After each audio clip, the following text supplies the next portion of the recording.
mantul tengok. Kalau tengok kepala kera lah orang kata. Kepala budak pun besar. Kecil-kecil je.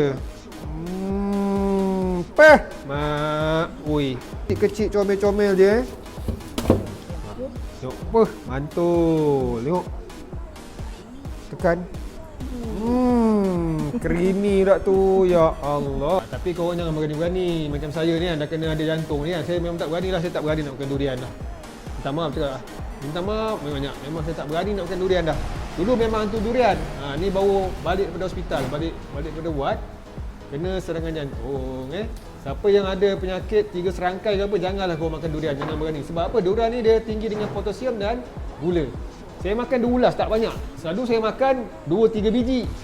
Memang saya puas makan durian dululah. Sekarang 2 ulas pun dah tak boleh dah.